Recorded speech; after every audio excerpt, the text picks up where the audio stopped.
Irmãs e irmãos, bom dia. Vamos começar o nosso estudo? Vamos fazer uma oração para a gente começar?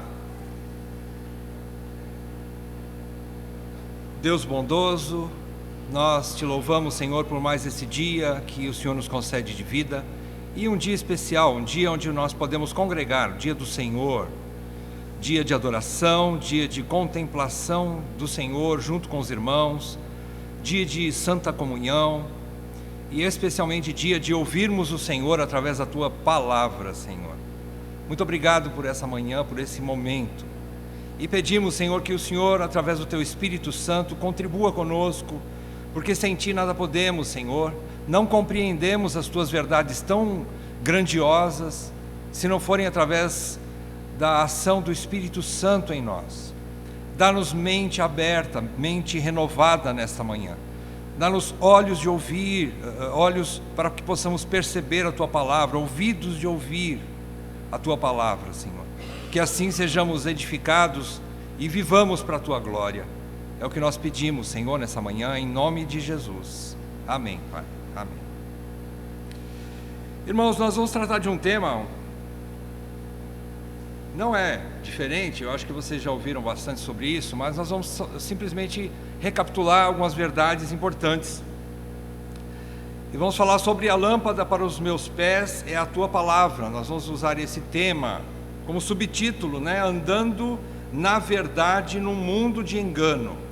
Eu gostaria de pedir para os irmãos duas coisas, que os irmãos pudessem anotar todos os versículos e ler de novo em casa, rever em casa, E se tiver alguma dúvida, nos procure, a mim, aos outros presbíteros, no final da aula ou quando for necessário, por conta de alguma dúvida. Não deixe dúvidas. Eu sempre falei para os irmãos que levar dúvida para casa não é bom, é nocivo para a nossa fé.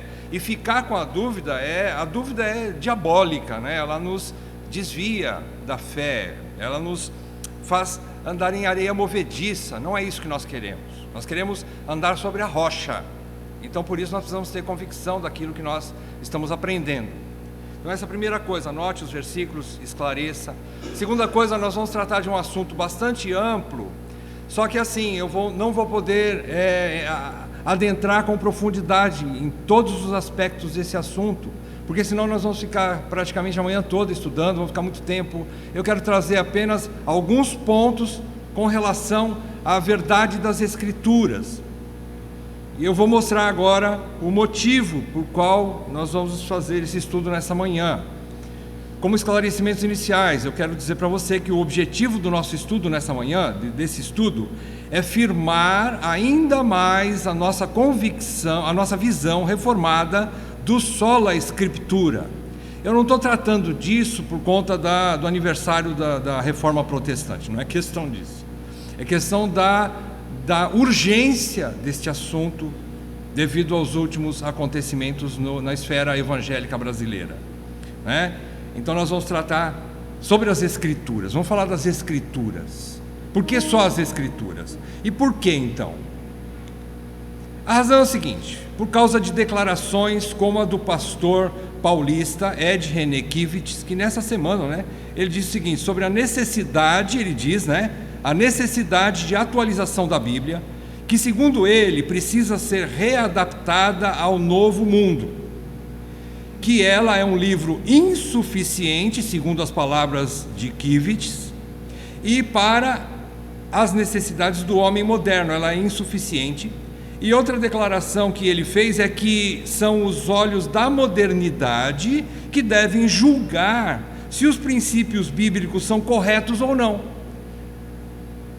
Resumindo, ele diz que as Escrituras são duvidosas ou pelo menos são insuficientes e que as Escrituras são verdades que podem ser alteradas ou adequadas conforme a necessidade da humanidade, Segundo a declaração deste pastor. Nós não estamos fazendo isso só por causa das declarações do Kivitz.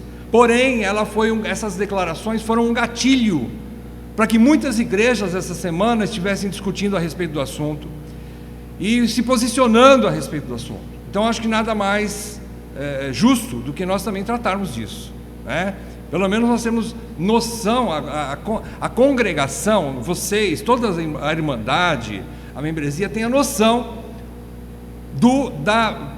da importância das Escrituras e da sua relevância, né? Então vamos tratar um pouco disso. Então, esse pastor Ed Renekiewicz, eu não tenho nenhum problema em dizer o nome dele, porque ele está em toda a mídia, todos os irmãos estão vendo, não é? E não há problema. Eu acho que existem situações, eu quero dizer uma coisa para você, às vezes as pessoas ficam assim, mas por que falar o nome do pastor? Nossa, vou expor o homem de Deus. Primeiramente, que a dúvida se realmente ele é um homem de Deus. Segundo, é que se nós não mostrarmos quem são os lobos, como as ovelhas vão se proteger? Então vocês precisam saber nomes, dar nome aos bois. Faz parte de andar na luz como crente. Nós não podemos ficar aí espiritualizando e mostrar, não precisa falar o nome. Eu acredito que isso é uma boa iniciativa de uma igreja séria e que protege os seus membros. Nosso objetivo do presbitério é proteger vocês, não é? Então, esse pastor expressa dois dos grandes inimigos do cristianismo legítimo, e isso não é coisa nova, é coisa antiga. Dois inimigos contra o cristianismo legítimo, que é exclusivamente bíblico. Nosso cristianismo é bíblico, e nada fora da Bíblia nós adotamos como regra de fé e prática. Então, quais são os dois problemas, os dois venenos que esse homem lançou aí mundo afora? A relativização das Escrituras e o pragmatismo religioso. São duas palavras que às vezes a gente não entende direito o que significa. Eu vou explicar o que significa cada uma delas. Você vai ver essas palavras muitas vezes, né? Talvez aí, e você precisa entender o que significa, basicamente o que significa. Relativização das Escrituras e pragmatismo religioso. Vamos ver o que significa. Relativização. A palavra relativização é ter como verdade mais o olhar de quem olha do que aquilo que é observado. A verdade, relativização diz que a verdade depende daquele que a julga. Por exemplo, eu posso relativizar e dizer aqui para vocês estão olhando isso aqui? O que é isso daqui? Um celular.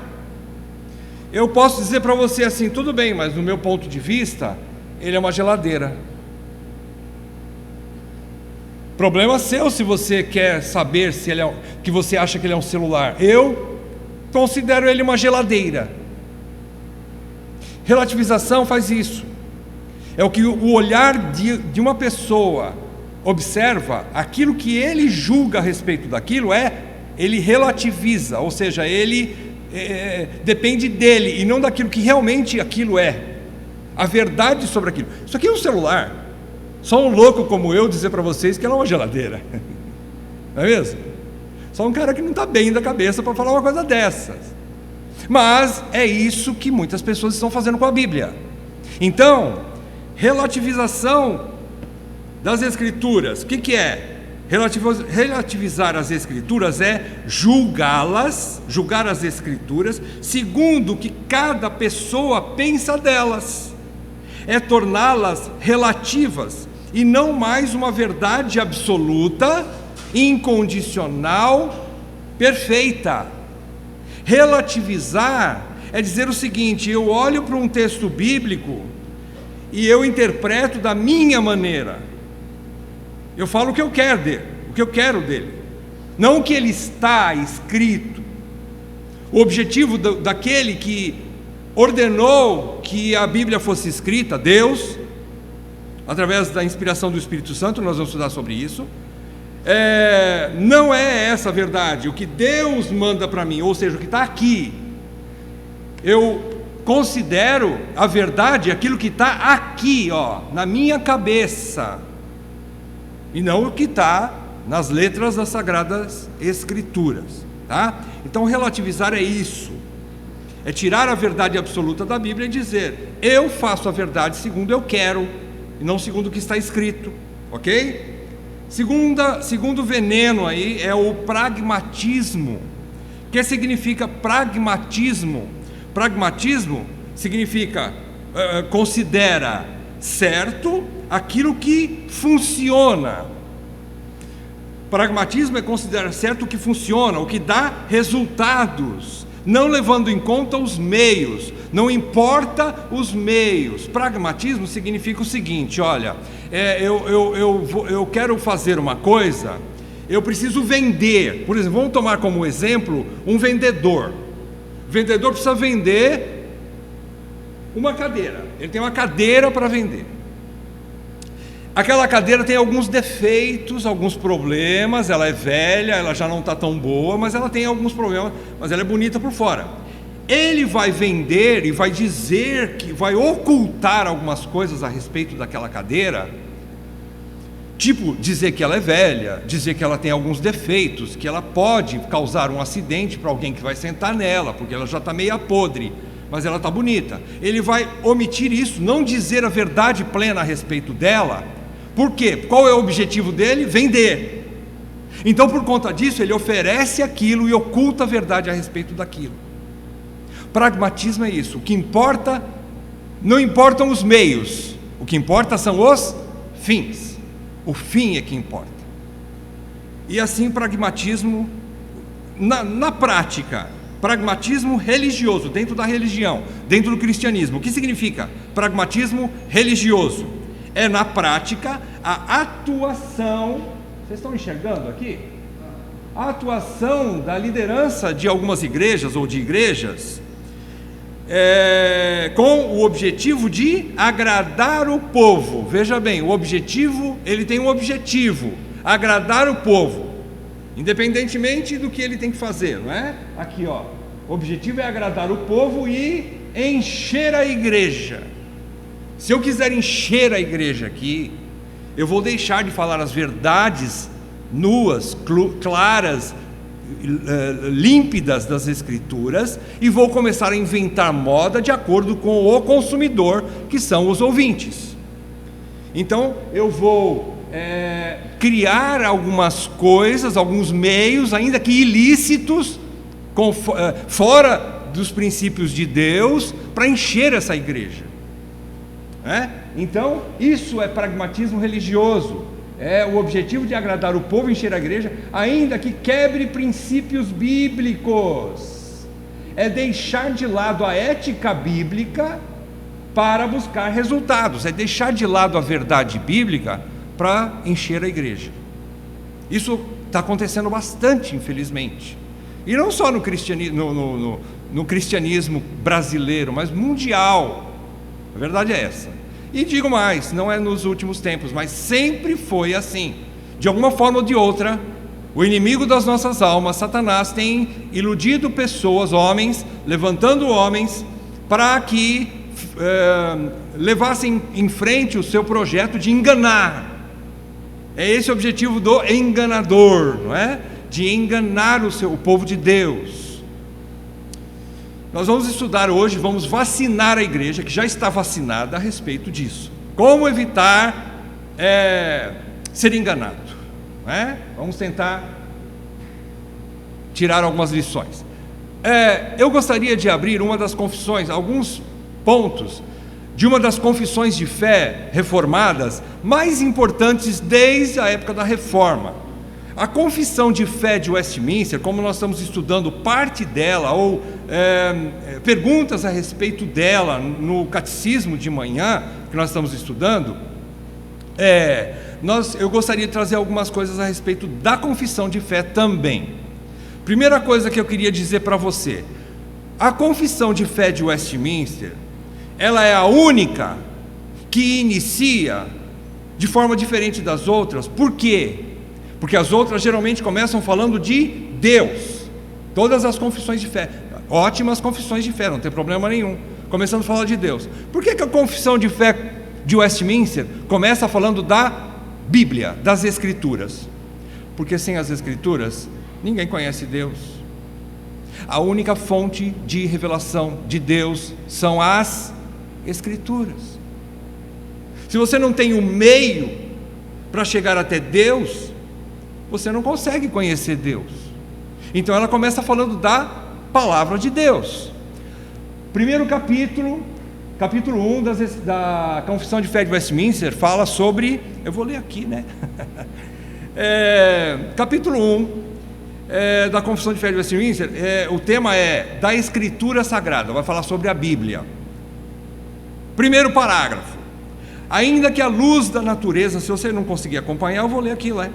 Ainda que a luz da natureza e as obras da criação e da providência de tal modo manifestem a bondade, a sabedoria e o poder de Deus, que os homens ficam inexcusáveis. Lembram-se de Romanos capítulo 1? Os homens são indesculpáveis, porque a natureza revela Deus.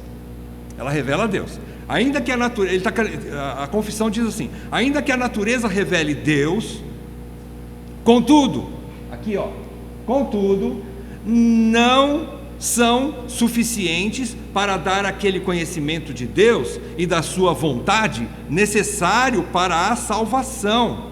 Por isso foi o Senhor servido, graciosamente ele foi servido, ele quis, em diversos tempos e diferentes modos, revelar-se e declarar à sua igreja aquela sua vontade. E depois, para melhor preservação e propagação da verdade, ou seja, daquilo que ele revelou sobre si mesmo, mais do que a natureza revela, né? A propagação da sua vontade, para o mais seguro estabelecimento e conforto da igreja, contra a corrupção da carne e malícia de Satanás e do mundo. Vejam, existem inimigos da nossa fé. Quem são? A nossa própria carne corrupta, nosso coração é corrupto. Segundo inimigo, lógico, Satanás. Terceiro inimigo, o mundo, o sistema maligno. Então, foi Deus servido igualmente servido, fazê-la escrever toda. Deus revelou a sua verdade de modo salvífico, completo, mais completo do que na natureza, e fez com que homens escrevessem, por isso que elas são chamadas Escrituras. Escrituras, e existe essa escritura. Então Deus foi servido de escrever toda essa revelação, chamada de revelação especial. Isso torna indispensável a escritura sagrada, tendo cessado aqueles antigos modos de revelar Deus, a sua vontade ao seu povo. Então Deus fez com que a Bíblia fosse escrita para se revelar, único documento para conhecer Deus em sua plenitude e de modo que salve, que possa trazer fé salvadora, é através das Escrituras. Ok? Outro texto do capítulo 1 da Confissão de Fé de Westminster, agora parágrafo 4, ele diz assim: a autoridade da Escritura Sagrada, razão pela qual deve ser crida e obedecida, não depende do testemunho de qualquer homem ou igreja, mas depende somente de Deus, a mesma verdade. Ele é a verdade que se revela nas Escrituras. Podemos dizer que as Escrituras são a revelação do caráter de Deus, a imagem de Deus em sua perfeição, ainda que não plenamente, não caberia num único livro tudo sobre Deus, é óbvio, mas o que era necessário, o estritamente necessário para que nós, homens pecadores, pudéssemos conhecer Deus, Deus mandou escrever, o suficiente. Não precisa mais nada, nem mais, nem menos. Por isso que Jesus diz que não acrescente nem nada e nem tire uma letra sequer da palavra de Deus. Ela é totalmente suficiente para nos levar para o céu, nos salvar. Então, essa mesma verdade, não depende do homem, né? Que é o seu Deus, que é o seu autor, tem, portanto, de ser recebida, porque é a palavra de Deus. A Bíblia é a palavra de Deus, e ninguém mexe na palavra de Deus, né? Você que tem a Bíblia de Estudos de Genebra, você encontra toda a confissão de fé, pelo menos o capítulo 1, eu coloquei aí na página 1786, para quem tem a Bíblia de Estudo de Genebra. Quem não tem problema. Aliás, existem outras impressões da Bíblia de Estudo de Genebra, que acabou tirando algumas coisas, colocando outras coisas, mapas e tal. Pode ser que mudou um pouquinho a localização da confissão de fé de Westminster. Mas quem tem a Bíblia de Genebra, de alguma maneira tem. Eu procurei na minha, que é meio antiga, está na página 1786, a confissão de fé, ou pelo menos começa ali, a confissão de fé de Westminster. Muito bem, agora vamos estudar as Escrituras. Se as Escrituras não provarem nada sobre ela, nós estamos aqui em vão. Se as Escrituras não forem aquilo que deve ser a nossa confiança a respeito do que Deus fala de si mesmo, nós estamos aqui em vão, irmãos. A igreja não existe se não existir a Bíblia. E se ela for um alicerce duvidoso, rachado, areia movediça, a igreja não existe. Porque ela existe, ela é viva por causa da palavra viva de Deus. Então vamos estudar algumas coisas a respeito de um capítulo, que eu acho que não teria melhor para falar sobre as Escrituras. Qual é o capítulo? Está aí, Salmo 119. Nós não vamos discorrer sobre todo ele, lógico, não dá tempo. Vamos tirar alguma coisa do Salmo 119, que é o salmo que fala das Escrituras sagradas, não é? Fala da excelência da lei divina. Salmo 119. Em primeiro lugar, quem foi o autor do Salmo 119? Você sabe dizer quem foi o autor? Salmo 119 não tem o autor registrado. Ele não tem autor registrado. Muitos, inclusive Calvino, considera Davi o autor do Salmo 119. Talvez porque ele olha para o Salmo 19, que parece que é uma miniatura do Salmo 119, e talvez ele diga, bom, se Davi escreveu o Salmo 19, talvez ele tenha escrito o 119. Mas na verdade, irmãos, ele é um salmo órfão. Ele não tem pai, ou pelo menos não está registrado. Lógico que ele teve pai, mas a gente não sabe quem é o pai dele. O pai dele. Bom, nós não sabemos sobre a identidade do autor, mas nós sabemos alguma coisa sobre o coração desse homem, sobre o caráter desse homem, sobre o que ele fala sobre aquilo que é a paixão dele. Para escrever o maior salmo da Bíblia, ou o maior capítulo da Bíblia, é porque ele ama muito a palavra de Deus. É um homem, o autor do Salmo 119 é um homem que ama as Escrituras, ele teme as Escrituras, ele se apega e obedece às Escrituras, ele anda e ensina sobre as Escrituras.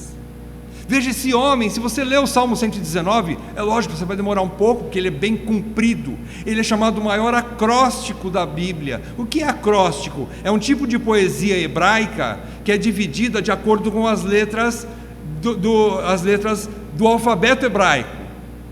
Então ele tem de cada grupo de 8 versos cada verso começa com aquela letra hebraica. Por exemplo, se fosse no alfabeto português latino que nós usamos, né, o A, B, C, D, por exemplo, do verso 1 ao verso 8 do Salmo 119, todos os versículos começariam com a letra A, se fosse no idioma português, digamos assim, não é? Segundo grupo de 8 com a letra B, e assim sucessivamente. Então é assim que ele é chamado. Ele é chamado de acróstico. Ele é dividido de 8 em 8 versículos, e fazendo essa poesia. Então, você percebe que ele tira do coração aquilo que ele fala das Escrituras, que ele fala da lei de Deus. Todo esse salmo fala da lei de Deus, ou das Escrituras, né? E por que esse homem fala tanto das Escrituras? Está aí, porque elas falam sobre o Deus das Escrituras, a quem este homem pertence, ama, teme e serve. Se você tem uma coisa que no momento, vamos supor que você ama uma pessoa, mas essa pessoa não está presente no momento, plenamente presente, para você poder amá-la, acariciá-la, beijá-la, abraçá-la e demonstrar carinho, porque você a ama acima de tudo, e ela não está presente, mas você tem uma única maneira de se relacionar com ela, ainda que ela não esteja presente. Você se apega àquela coisa, aquele meio pelo qual você conversa com a paixão da sua vida. Você ouve a pessoa. Mesma coisa que fosse um celular. Digamos que eu tivesse preso em outro país. Vamos supor que eu fosse levado como missionário para algum lugar, fique preso, e a Val ficasse aqui. E eu só tivesse o celular para conversar com ela lá daquele outro país longínquo, não poderia voltar para casa, e eu não tinha outro meio de conversar com ela, a não ser pelo celular. O que eu ia fazer com o meu celular? Ia guardar de todo o meu coração. Eu ia colocá-lo assim dentro, do meu coração, e fazer de tudo para guardá-lo, porque ele é o meio, ele é o veículo através do qual eu posso ter relacionamento com ela, ainda que seja à distância. Eu a preservo. Assim as Escrituras são para nós crentes, porque elas falam sobre o meu, o teu, o nosso amado. Ela fala sobre o nosso amado. Então, por causa disso ele escreve esse salmo. Esse salmista tem plena certeza de que sem a palavra de Deus ele nunca teria qualquer tipo de conhecimento e muito menos relacionamento com o verdadeiro Deus. Ele nunca teria isso. Ele nunca conseguiria se relacionar e muito menos conhecer o seu amado, se não fosse através das Escrituras. Veja, a paixão que ele tem pelas Escrituras, mas porque no fundo, a paixão é sobre o Deus das Escrituras. Vamos estudar um único versículo, apesar que a gente vai abrir assim um leque bem grande a respeito desse versículo, porque ele é rico. E vamos estudar o versículo 105, abra comigo na sua Bíblia, Salmo 119, versículo 105. Todo mundo sabe de cor, não é? O que diz esse versículo 105? Ele diz assim: lâmpada, como é que é? Lâmpada para os meus pés é a tua palavra, e luz para os meus caminhos. Vamos analisar então esse versículo 105. Em primeiro lugar, vamos olhar para ele e tentar extrair quem é o autor daquilo que esse salmista tanto ama. Quem é o autor da palavra que ele diz aqui? Lâmpada para os meus pés é a tua palavra. A tua palavra. Quem é o autor desta palavra? Está dizendo, com quem que o salmista está conversando aqui? Com Deus. Então é a tua palavra, como se ele estivesse dizendo assim: lâmpada para os meus pés é a tua palavra, ó Deus. Então o autor é Deus. Abram comigo agora 2 Pedro, capítulo 1, 19 a 21. 2 de Pedro 1, de 19 a 21. O texto diz assim: temos assim tanto mais confirmada a palavra profética, e fazeis bem em atendê-la. Presta atenção agora, versículo 19 ainda no meio: como a uma candeia que brilha em lugar tenebroso. Ele está dizendo o seguinte: nós estamos num lugar tenebroso. Onde é o lugar tenebroso? É o mundo de trevas. Mas a Bíblia, ou a palavra profética que ele usa aqui, o sinônimo de Bíblia é a palavra, ela é uma luz, é uma candeia. Candeia significa uma lâmpada, aquilo que ilumina um quarto escuro, que eu não vejo nada e temo, porque eu não sei o que tem lá dentro. Pode ter um inimigo, pode ter uma cobra, pode ter um assassino lá dentro daquele lugar escuro. Eu não vejo nada, então eu temo. Mas ele diz que a tua palavra ilumina, ela é uma candeia que brilha num lugar tenebroso, até que o dia clareie e a estrela da alva nasça em vosso coração. Aí ele vai dizer o seguinte: até que haja plena luz em você. O que significa isso? São palavras poéticas de Pedro, mas que ele quer dizer o seguinte: até que Cristo seja formado, a luz. João capítulo 1 não diz que a vida estava nele, em quem? Jesus, e a vida era a luz dos homens, não é? Então, até que essa vida seja totalmente, quando nós formos para a glória, né, nós vamos ser totalmente transformados conforme a imagem de Cristo, nós seremos perfeitos, não é? Plena luz, até que essa plena luz nasça em vosso coração.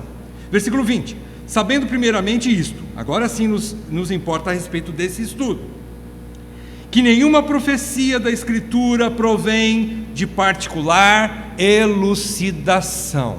Nada do que foi escrito na Bíblia vem de homem algum. 21. Por quê?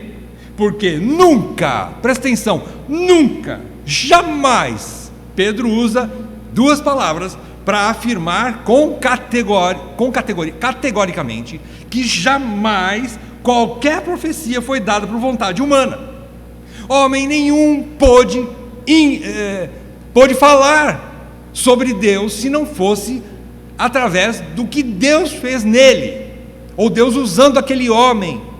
Nunca, jamais qualquer profecia foi dada por vontade humana. Então, se alguém levanta aqui e diz assim: eu quero profetizar a respeito do futuro de alguma família aqui, e vou dizer uma coisa: você vai ser próspero. Não existe. A profecia está aqui. Tudo o que você precisa saber sobre a tua vida, sobre o teu futuro, sobre a tua vida com Deus, está aqui. Nada mais fora. Nenhuma profecia jamais foi dada por vontade humana. Terminando: entretanto, veja bem, aí ele quer dizer assim: porém, homens, e ele põe entre colchetes santos. Por que santos? Porque não é qualquer homem, são homens que temem a Deus. Santos aqui significa homens piedosos, homens que se relacionam com Deus, homens separados para a obra de Deus, não porque eles quiseram e disseram assim: eu sou profeta, eu sou apóstolo. Não, mas Deus os escolheu para aquilo. Deus levantou esses homens santos, falaram da parte de Deus, movidos pelo Espírito Santo. Quem escreveu a Bíblia? Deus. Qual foi a caneta que Deus escreveu a Bíblia? Homens santos. O instrumento pelo qual Deus escreveu a palavra? Homens santos. Movidos através do quê? Qual é o motor que fez com que eles escrevessem? O Espírito de Deus, o Espírito Santo. Ok? Vamos lá. Então o autor é Deus. Segundo, o destinatário da palavra. Quem é o destinatário da palavra? Para quem essa palavra foi escrita? Veja o Salmo 119, versículo 97. Está aí pertinho, volte lá no Salmo 119. Falei que nós vamos ficar pertinho dele, né? Versículo 105. Então vamos voltar um pouquinho mais, versículo 97. Diz assim: quanto amo a tua lei. O salmista está declarando: quanto amo a tua lei, ela é minha meditação todo o dia. O que ele quer dizer com isso? Ele quer dizer que ele fez da palavra de Deus sua. Então, o destinatário da palavra é você. Você que está lendo aí as Escrituras agora, não é o salmista. Esse eu aqui sou eu. Esse eu aqui é você que está lendo as Escrituras. Ela é individualmente, pessoalmente para você. Ela foi escrita, e ele diz: lâmpada para os meus pés é a tua palavra e luz para o meu caminho. Ele se apropria daquela luz para ele. Como diz o versículo 97, o salmista aprova o seu amor sem hipocrisia pela palavra de Deus. Por quê? Porque ele medita nela todo dia. Se eu disser para Val assim: eu amo você, meu amor, eu amo muito você, mas não faço um carinho nela, não compro o que ela gosta, não dou um presente de vez em quando para ela, não demonstro praticamente, na prática, esse amor, e fica só falando eu te amo, você sabe que eu te amo, mas não tem não dá passos, não mostra, não demonstra isso. Como é que eu provo meu amor por ela? É igual o Tiago fala, né? Como é que você prova que você tem fé sem obras? Então, aqui ele diz, eu medito na tua lei todo dia. Por quê? Porque eu amo demais a tua lei. No versículo 97. É um amor, ele diz assim, que ele sente um amor inflamado, possessivo, apaixonado pela lei do Senhor. Ele traz para si a lei do Senhor, ele toma posse da lei do Senhor. Então ela foi escrita para o eu, que é você, nós que lemos a palavra de Deus. Ok? Terceiro ponto, o conteúdo da palavra. O que a palavra traz? Ele diz que ela traz luz. Lá no fim agora da Bíblia, Apocalipse, acompanhe comigo, Apocalipse 3, falando para uma igreja que estava em trevas. Jesus manda escrever o seguinte para a igreja de Laodiceia, versículo 17, e depois pula para o 19. Pois dizes, essa igreja estava falando assim, de si mesma. A igreja falava assim, estou rico e abastado, e não preciso de coisa alguma, e nem sabes que tu és infeliz, sim, miserável, pobre, cego e nu. Ele é miserável, pobre, cego e nu, trazendo isso para nós. Uma pessoa que se acha que já está suficiente sem Deus, ela é pobre, cega, nu e miserável. Qual é a salvação? Versículo 18. O que resolve essa doença dessa igreja morta? Aconselho-te que de mim compres ouro refinado pelo fogo, para te enriqueceres, vestiduras brancas para te vestires, a fim de que não seja manifesta a vergonha da tua nudez, e colírio para ungires os olhos, a fim de que vejas. Só essa última parte eu queria tirar. Compra tudo isso aqui de quem? De quem a igreja compra esses 3 itens? Você identificou quem é o vendedor desses 3 itens? Quem é? Cristo. Você compra ouro de Cristo, você compra roupas brancas de Cristo, não é para usar literalmente essas palavras, né? E colírio, o colírio aqui que nos importa, porque nós vamos falar sobre luz, nós estamos falando lâmpada para os nossos pés, e luz para o nosso caminho, que é a palavra de Deus, não é? Então, o colírio aqui significa que essa igreja não estava enxergando nada a respeito dela mesma. Então, o salmista, quando fala, volta agora para o Salmo 119, versículo 105, né? Marca aí com a tua mãozinha, né?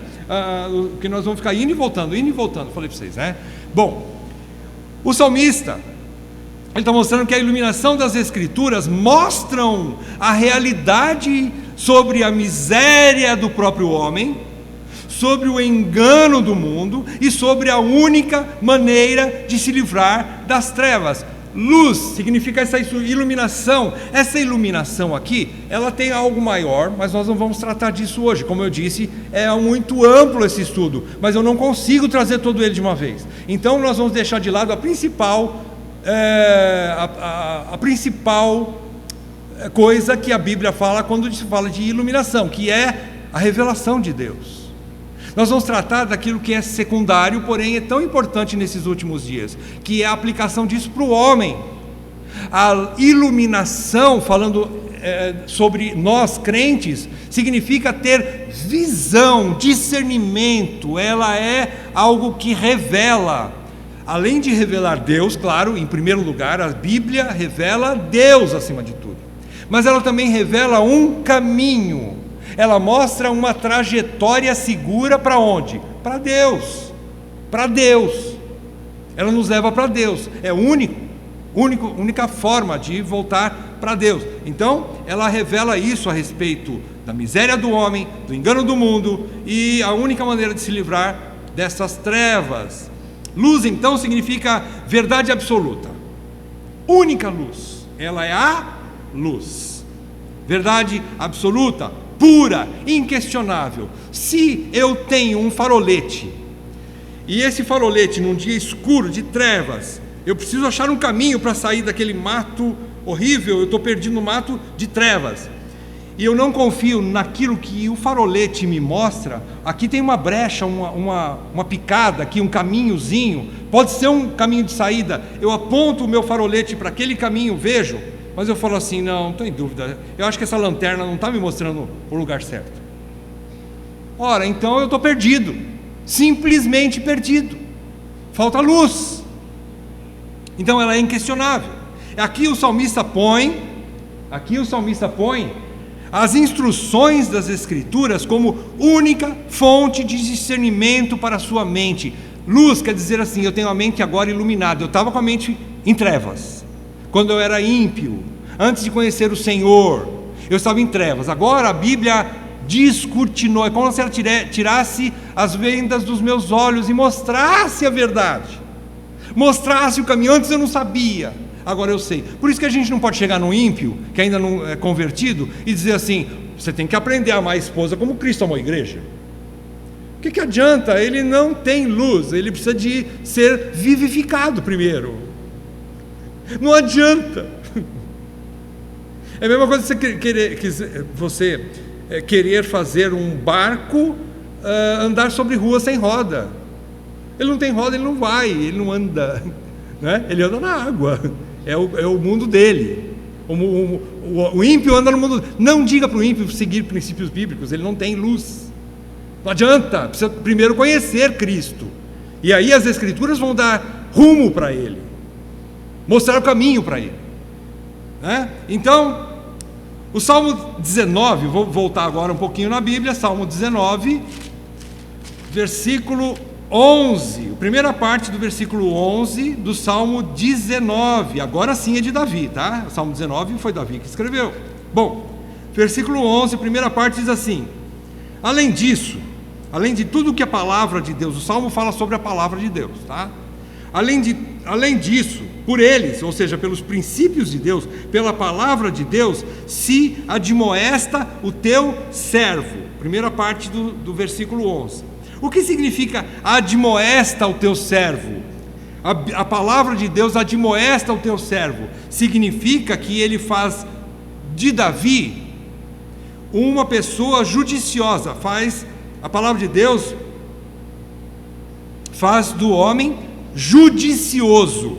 O que significa uma pessoa judiciosa? É uma pessoa que é justo nos julgamentos. Ou seja, é aquele que enxerga bem para poder julgar. Se você não tem certeza a respeito de uma coisa que você está olhando, ele tem um formato meio esdrúxulo, assim, meio diferente, e você não sabe dizer que objeto que é aquele. Então você não sabe, não tem conhecimento, visão suficiente para declarar aquilo um objeto conhecido, pelo menos através do que você já conhece. Então a Bíblia dá isso para o homem, faz ele judicioso, faz ele justo no seu julgamento. Significa então, aqui embaixo, significa que a palavra de Deus tanto revela a verdade sobre Deus, sobre o homem e sobre o mundo, e também faz o crente sensato. Sensato quer dizer que ele tem luz na mente. Ele é racional. Mas todo ser humano não é racional? Animalisticamente falando, sim. Mas espiritualmente falando, não. Espiritualmente o homem nasce morto. Ele é racional segundo a carne, mas ele é irracional segundo Deus. Mas o crente que é iluminado, ele tem uma racionalidade, ele é racional, ele é inteligente, ele tem uma inteligência maior do que qualquer outro homem, a ponto de Paulo chegar a escrever aos Coríntios: nós julgamos todas as coisas, os ímpios não. Já leram esse texto em Coríntios? Ele fala que nós temos a mente de Cristo, que discerne tudo, mas de ninguém é discernido. A mente de Cristo nos dá luz para nós discernirmos tudo, né? Então faz do homem, o crente, a palavra de Deus faz com que o crente seja sensato ou capaz de ver o caminho correto. O crente é capaz de ver o caminho correto, coisa que o ímpio nas trevas não tem essa capacidade.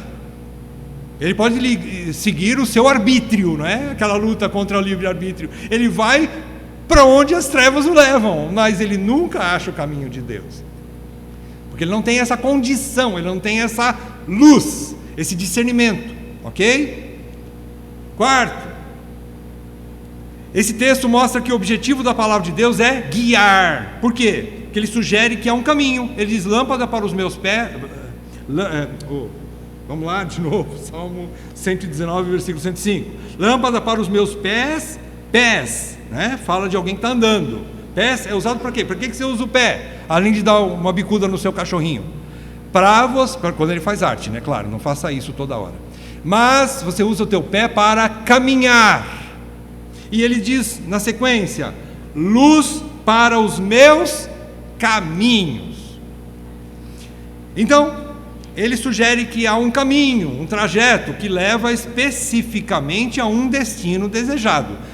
Quando o salmista diz que essa luz e essa lâmpada iluminam um caminho, ele está querendo dizer assim, que esse caminho eu não tinha antes, porque eu estava em trevas, no escuro, eu não sabia que tinha esse caminho. Agora esse caminho eu tomo para mim. Ele é meu caminho. O que ele quer dizer? É o caminho que leva para o meu amado Senhor, e por isso ele é meu caminho, meus caminhos, né?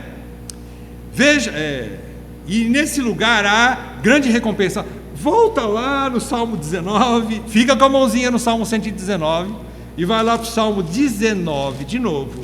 Salmo de Davi, de novo. Ele diz no finzinho do versículo 11, que nós já lemos a primeira parte. Segunda parte do versículo 11 diz assim: em os guardar. Guardar o quê?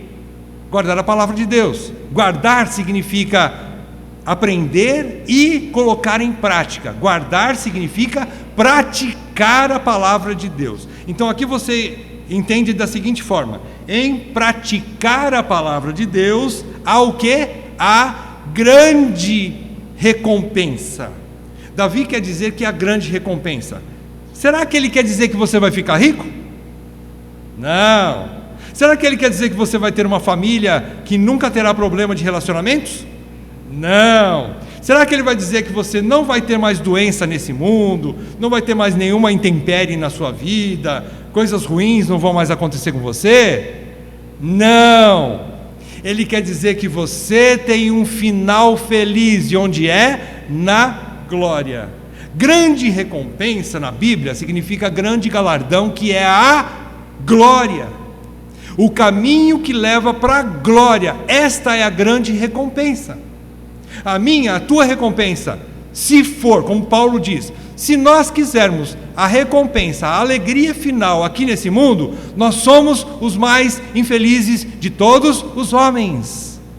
Porém, se eu ponho meu coração na glória futura, na recompensa lá, o meu galardão está guardado, a minha coroa da vida, da glória, está guardada lá no céu, e quando eu chegar lá, eu vou pegar ela para mim. Quem é essa coroa da glória? Cristo, e eu vou ficar com ele do lado dele o tempo todo, por toda a eternidade. Se esta é a minha recompensa, feliz sou.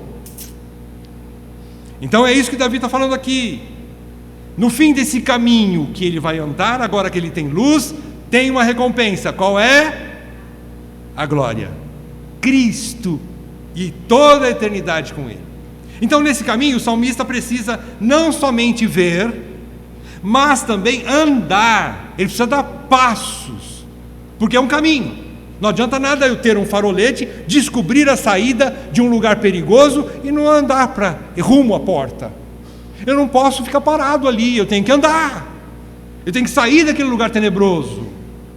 Então, nós precisamos andar. Ele precisa, veja que o salmista diz que ele precisa manter-se na estrada, precisa se sujeitar a tudo o que possa vir pela frente, confiando naquele que lhe apontou o caminho. Ele precisa entender que aquele caminho agora, apesar de que nesse caminho nós vamos ter tribulação, nesse caminho rumo à glória, nós vamos ter lutas, nós vamos ter dificuldades, mas eu sei que esse é o caminho. Cristo, como Augusto Nicodemos fala, né? Cristo nunca prometeu para nós uma viagem tranquila, vou na janela olhando e dando tchauzinho, né? Não, é muita luta. Mas Ele garantiu uma chegada segura, uma chegada certa nos céus. Cristo garantiu isso para nós, não é? No fim desse caminho, ok? Mas antes Ele precisa se desviar de qualquer outro caminho. Veja um pouquinho antes, no versículo 101 desse salmo, volta lá no Salmo 119, pertinho do versículo 105. Olha comigo o versículo 101. Ele diz assim: de todo mau caminho desvie os pés para observar a tua palavra. O que ele quer dizer? Que ele tem outras opções, e vão surgir também ao longo dessa caminhada novas opções. Mas o que ele faz? Ele tem certeza que aquela luz mostrou o caminho certo, e ele não pega outro rumo, ele não pega atalho, ele não se desvia, ele mantém firme num único caminho que ele sabe qual é agora. Por quê? Porque ele tem luz. Qual é essa luz? A palavra de Deus. Correto? Muito bem. Meus pés, ele diz agora, meus pés, meus caminhos, novamente. Nos apresenta então uma salvação pessoal, ou a individualidade da fé. Veja que ele traz para ele: não adianta meu papai ter fé em Jesus e eu não andar nos caminhos, e não quiser andar nos caminhos do Senhor. Não adianta minha mamãe ser uma crente fiel ao Senhor, mas eu, filhinho, não ando nos caminhos do Senhor. Eu não vou pegar carona da fé da minha mãe, nem da fé do meu pai. Não adianta meu marido, minha esposa, meus filhos terem fé no Senhor, fé legítima. Mas aqui fala de individualidade, ele fala de meu, ele não fala de nossos pés, nosso caminho, ele fala meu. Fé é pessoal, individual. Tanto que Jesus diz que andarão dois no campo, no último dia, estarão dois lá no campo, ceifando, trabalhando na lavoura. Um será levado e outro deixado. Dois estarão na mesma cama naquele dia, um será levado e outro deixado. Por quê? Significa que um tinha fé e o outro não. Mas, e aí, gente? Quer dizer que eu vivi a vida inteira orando pela minha esposa e ela não creu no Senhor, uma possibilidade, né? E ela não creu no Senhor e ela não vai para o céu comigo? Não, não vai. Não vai. Se ela não crer, ela não vai. Por isso que é um caminho pessoal. Eu tenho que crer. Não adianta o relacionamento que meu marido tem com Deus, ou que a minha esposa tem com Deus. Se eu não tiver, eu fico e ela vai. Eu fico e ele vai. Conclusões. A palavra de Deus. Estou na metade, tá? Perdão, irmãos, mas vamos concluir isso aqui. Bom, a palavra de Deus é o único documento, guarde isso no seu coração. Ela é o único documento que Deus mesmo deixou para que a humanidade o conhecesse de uma forma especial, salvífica e transformadora. Deus se revela na natureza? Sim, mas Ele se revela especialmente na palavra. E sem a palavra de Deus, sem o Evangelho, você não é salvo. Conhecer Deus e dizer que conhece Deus só pelo... eu não estudo a Bíblia, eu não frequento igreja, eu não me converti, não sou batizado e não creio em Jesus Cristo, mas eu conheço Deus, eu amo e eu vou para o céu. Não, não vai não. Não, senhor. Não vai. Somente através da fé salvífica que é produzida pela palavra de Deus, pelo Evangelho. A Bíblia diz em Romanos, capítulo 10, que a fé vem pelo ouvir e ouvir a palavra de Deus, e sem essa fé ninguém é salvo. A fé vem pelo ouvir. Ouvir o quê? A palavra de Deus, o Evangelho. Sem ela ninguém é salvo. Então, ele é o único documento, a Bíblia é o único documento que Deus nos deixou para conhecê-lo e para ser salvo. Segunda conclusão, somente aqueles que Deus quis iluminar. Veja que não é o salmista que foi atrás de luz, ele estava em trevas. Trevas significa morto, como Paulo diz em Efésios. Nós estávamos mortos em nossos delitos e pecados. Então nós mortos não buscamos vida, não buscamos nada. O que um morto busca? O morto busca tomar um cafezinho de vez em quando. Eu até ia pedir um cafezinho para mim, para me despertar um pouco mais, se for possível, um cafezinho. O morto não busca um cafezinho para se deleitar no cafezinho. O morto não vai no banheiro, ele não tem necessidade nenhuma. Eu não estou dizendo que agora é minha segunda necessidade aqui nesse momento de ir no banheiro. Não é isso, eu quero um cafezinho. Bom, desculpa a brincadeira, irmãos. Mas o que eu quero dizer para os irmãos é que a iluminação da mente vem de Deus. É Deus que escolhe alguém para se revelar a Ele, graciosamente. Somente esses que obtiveram essa iluminação terão, obrigado, irmão.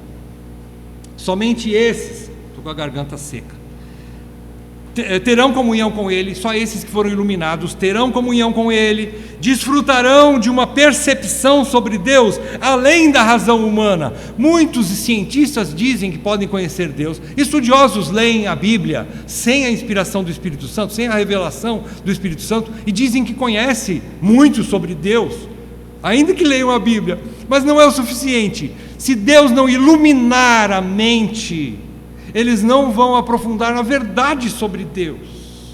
Não vão.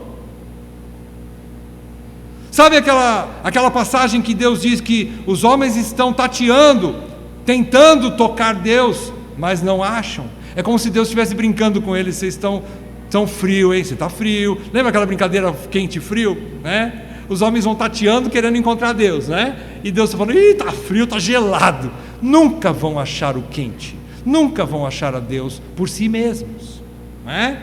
E o que Deus nos deu, que é muito mais do que a razão humana, o dom da fé. A fé, meus amados, é maior do que a razão.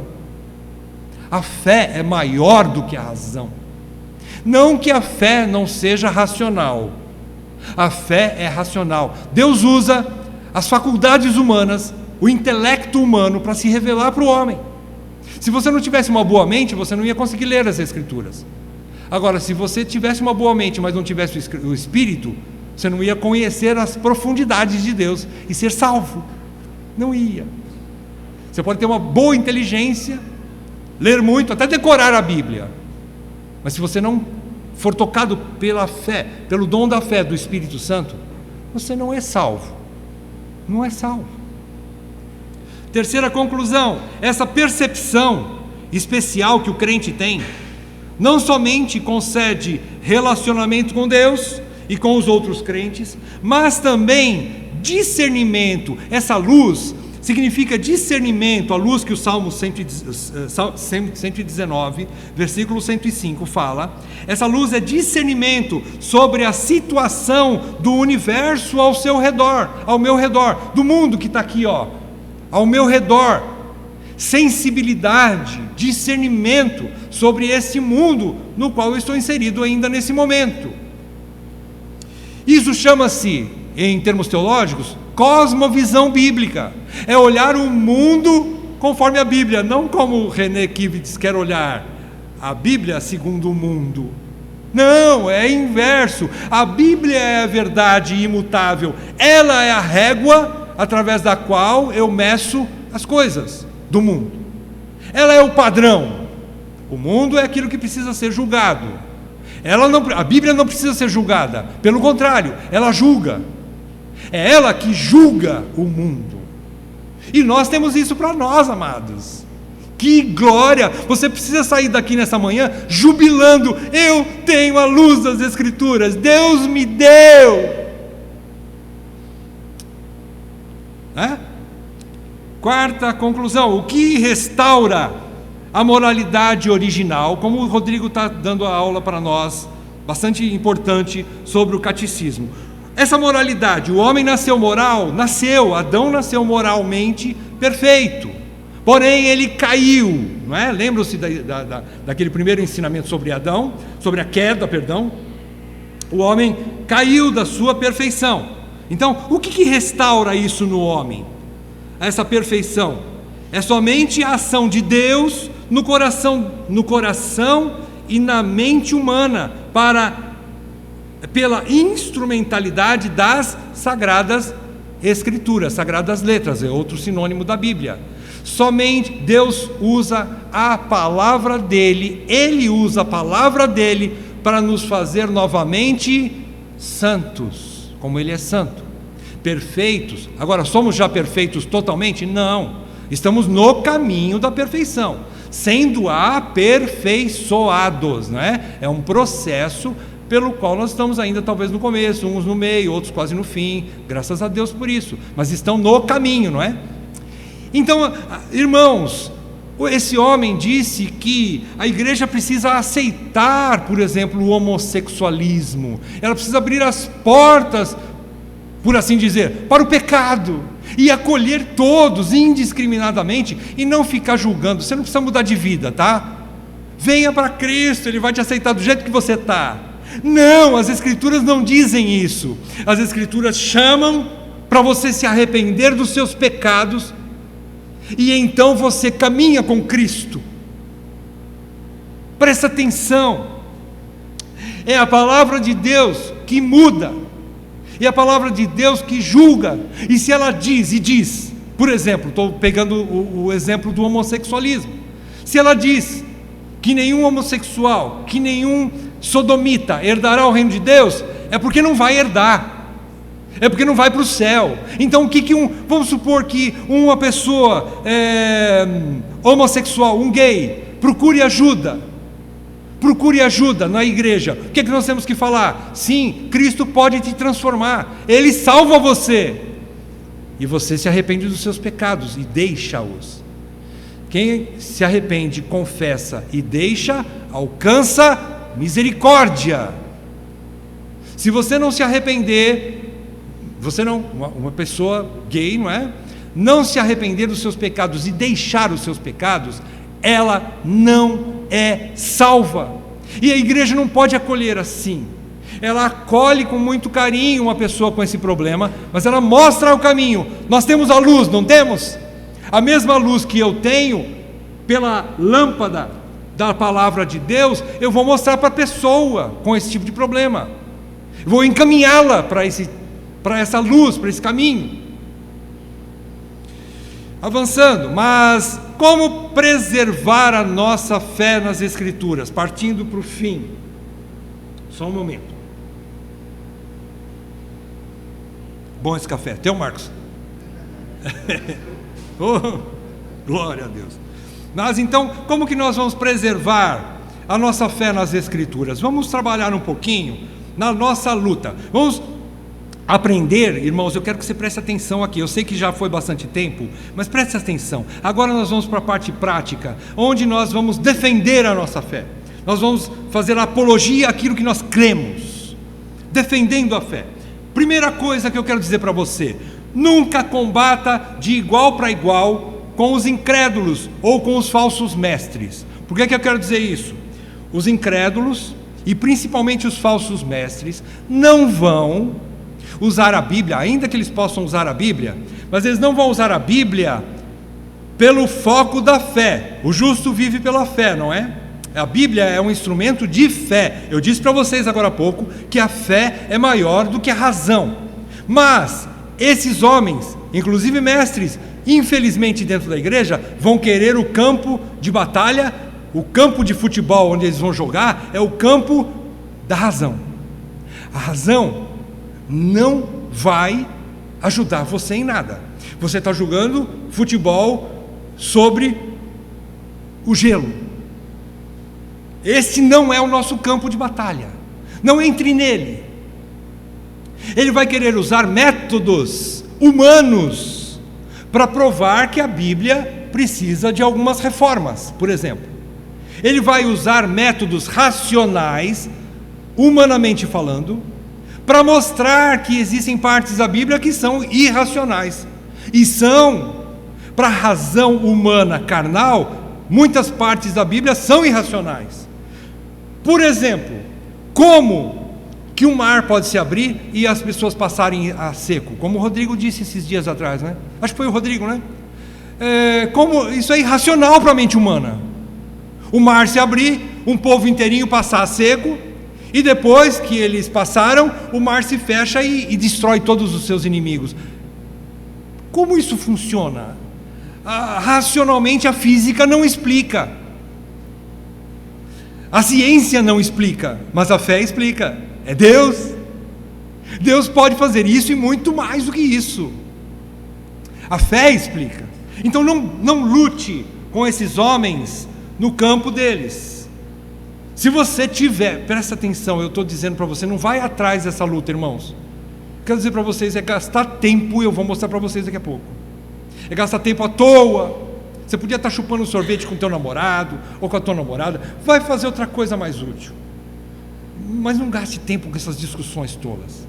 Mas, se tiver ainda, às vezes não consegue sair de uma situação lá e a pessoa está te colocando na parede, você vai usar as armas da nossa milícia. Quais são as armas da nossa milícia?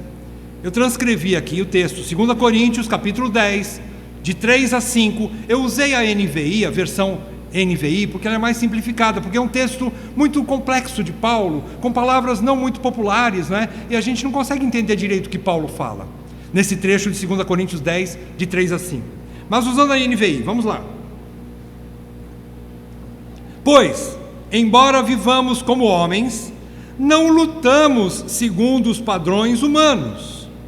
As armas com as quais lutamos não são humanas. Ao contrário, são poderosas em Deus para destruir fortalezas.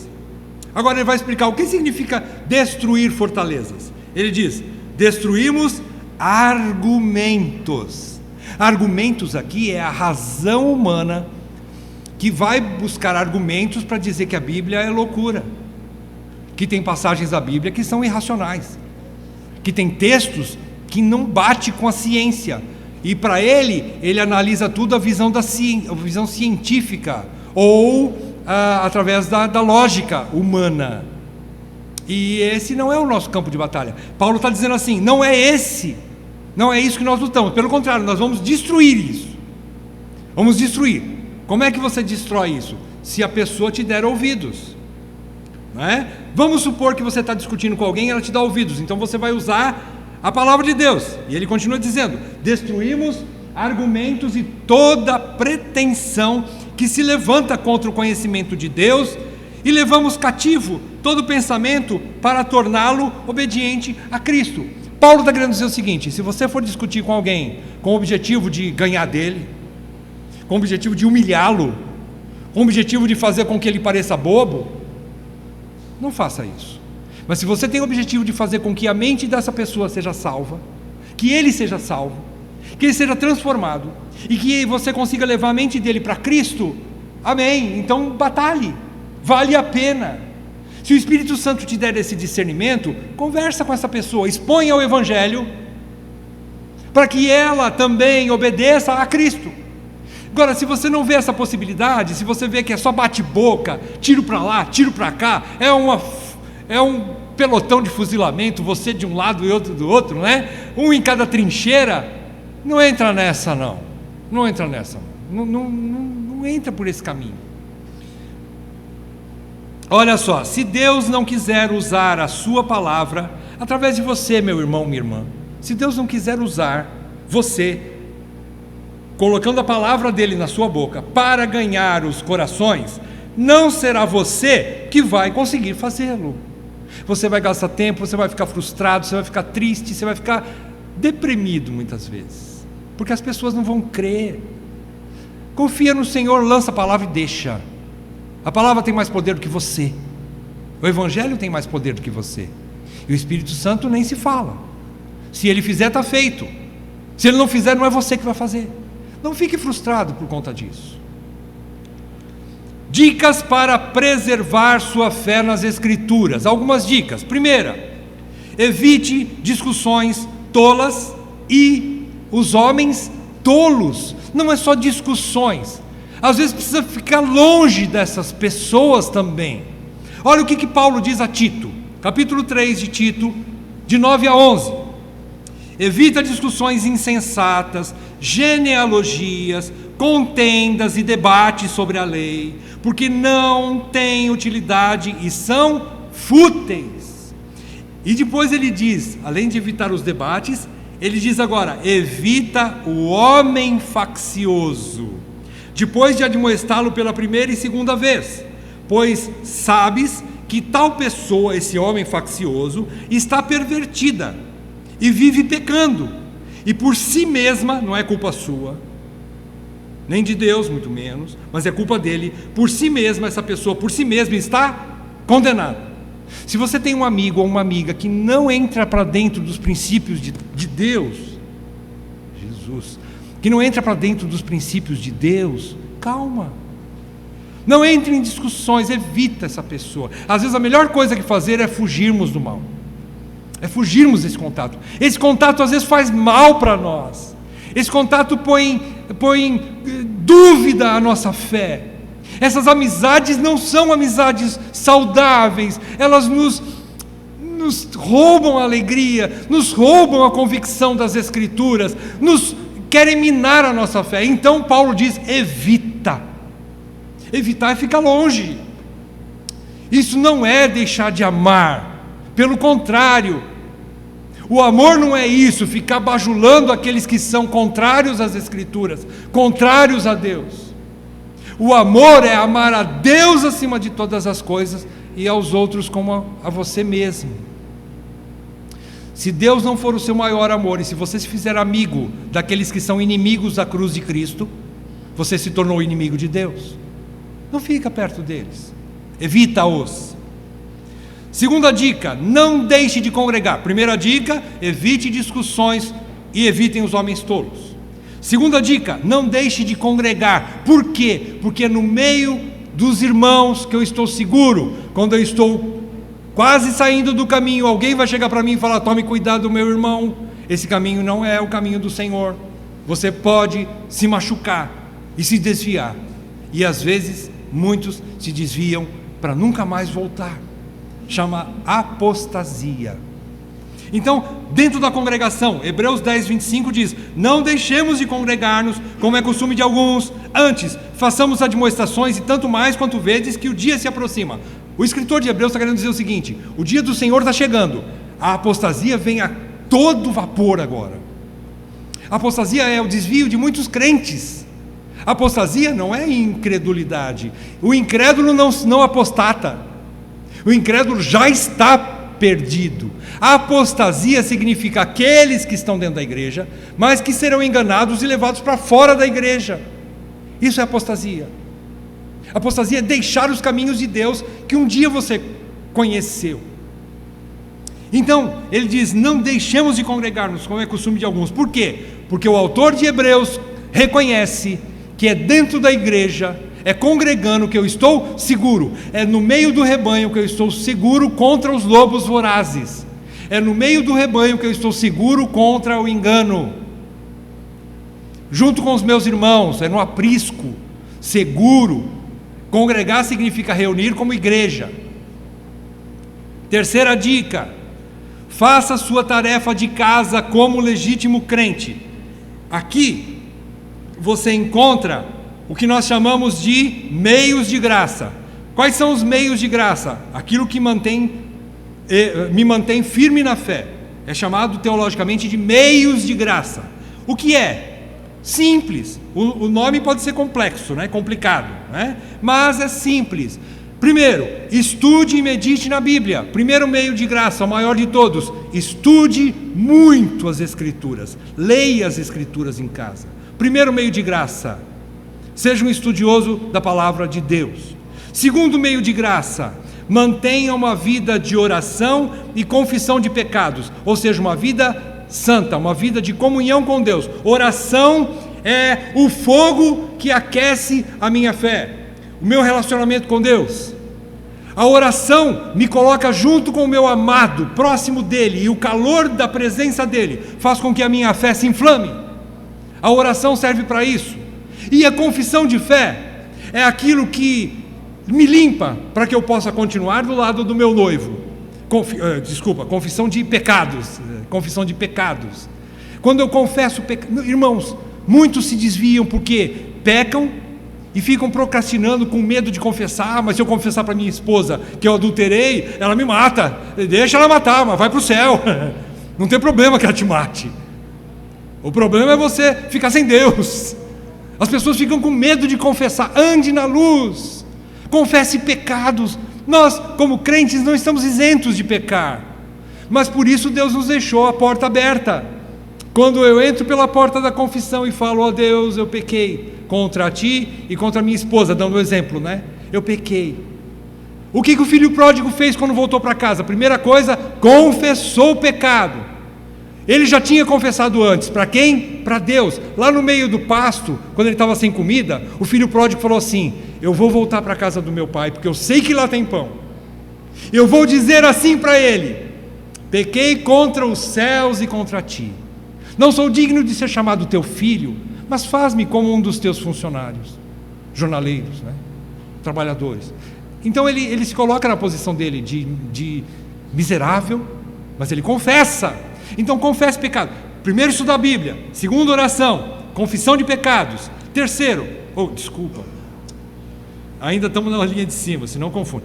Busque comunhão e não cultive a solidão. A solidão, alguém já disse que uma oficina vazia, uma mente vazia é oficina para Satanás, não é?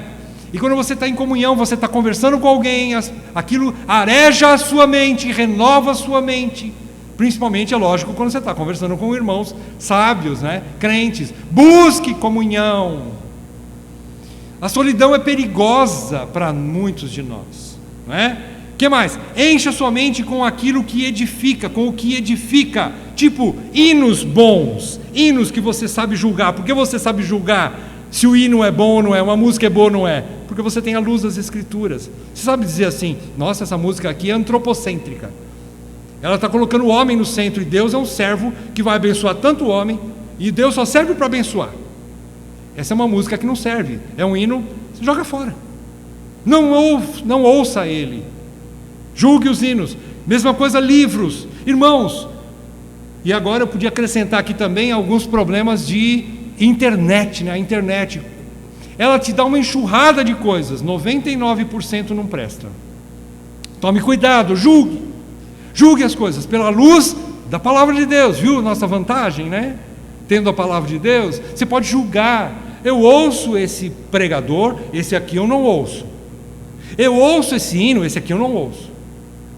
Eu vou ler um livro, bom, o livro já é mais complicado, eu posso pedir para alguém que já tem uma caminhada com Deus, um homem, uma mulher que tem mais maturidade do que eu, ele pode me ajudar. Quem sabe ele já leu esse livro e eu quero ler também. Aí ele vai dizer: ó meu irmão, minha irmã, vocês que são mais velhos, você já leu esse livro? Ah, já li, ele é muito bom, leia então, pode ler. Agora se ele falar: cuidado irmão, olha, esse escritor, essa pessoa não é muito confiável. Meus queridos, joga fora aquela história boba: não julgueis para não ser julgado. Se você fizer isso, você vai para o buraco junto com todo mundo. A Bíblia diz para a gente julgar tudo e reter o que é bom, não é?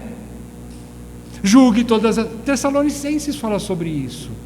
Examine todas as coisas e retenha o que é bom. Eu tenho certeza que quando você come uma azeitona, você não engole o caroço. O que você come? A massinha dela, né?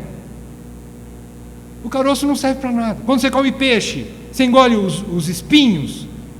Não, você tira fora, joga fora. Assim também, muitas coisas você tem que fazer com aquilo que está no mundo, que é oferecido para você. Quarta dica, para proteger a sua fé: use todos os recursos que a sua igreja local oferece para seu amadurecimento espiritual. Todos os recursos que a igreja te oferece. Por isso é importante você ser membro de uma igreja. Por isso é importante você se apegar àquela igreja e estar presente no que aquela igreja oferece para você. Aquela igreja tem homens que foram levantados com a obrigação de pastorear a sua vida e de levar você para Deus. Se eles não fizerem isso, ai deles. São os chamados presbíteros.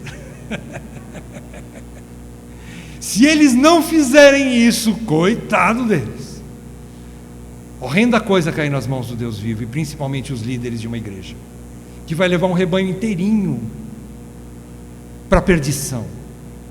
Miseráveis. Tenha misericórdia de nós, Senhor. Mas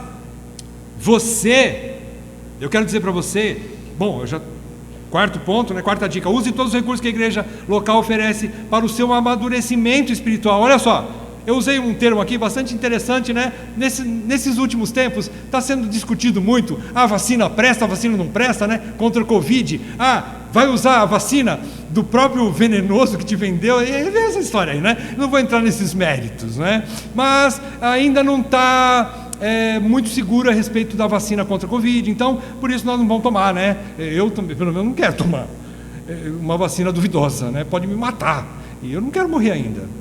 Então, a igreja está fazendo isso em nós, a igreja faz isso nos seus membros, ela vacina. Como é que ela nos vacina?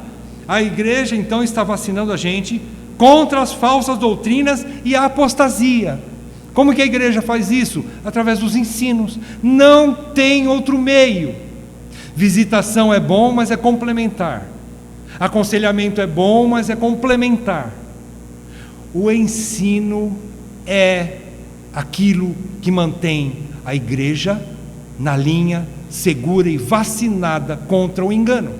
A melhor coisa de você conhecer uma nota, deixa eu ver se eu tenho uma nota, não tenho, de você conhecer uma nota de R$200 falsa, é quando você tem bastante conhecimento da verdadeira.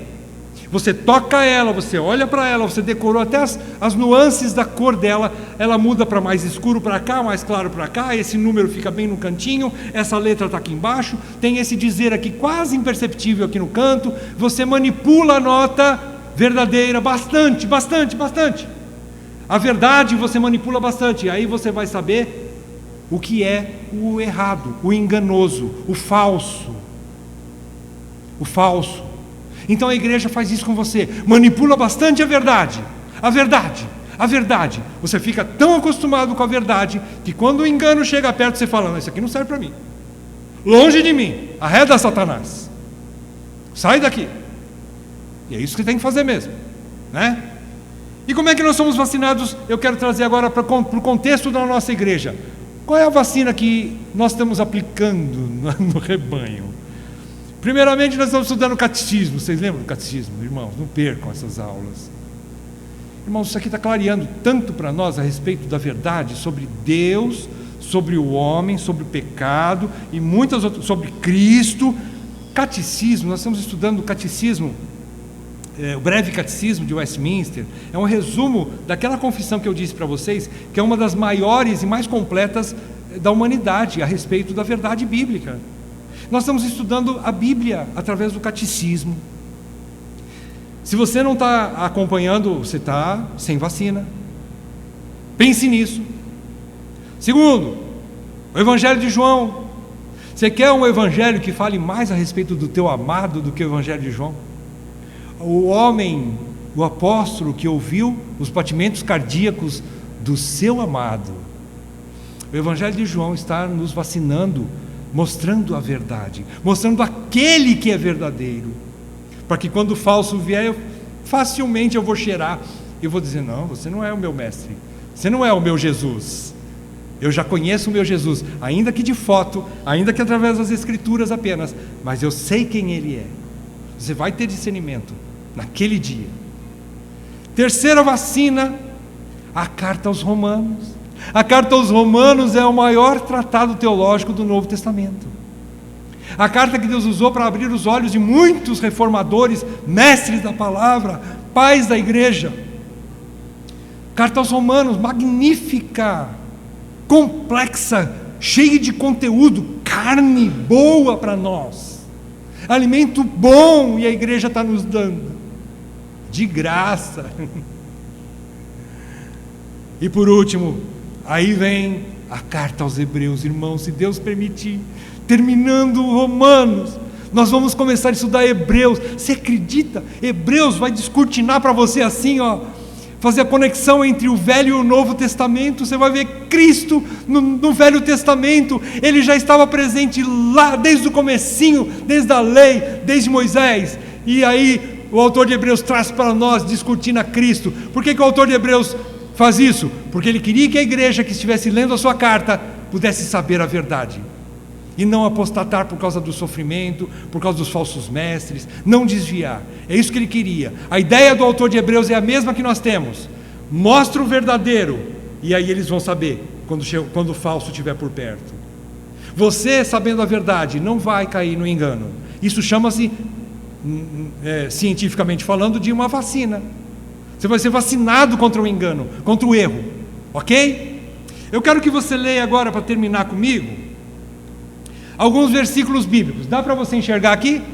Está resumido aqui. Leiam comigo, vamos ler conforme a projeção. Leiam alto comigo esses 3 versículos bíblicos para nós sairmos aqui com a palavra de Deus na cabeça. Primeiro texto é de Oséias 4:6. Vamos ler? 1, 2, 3.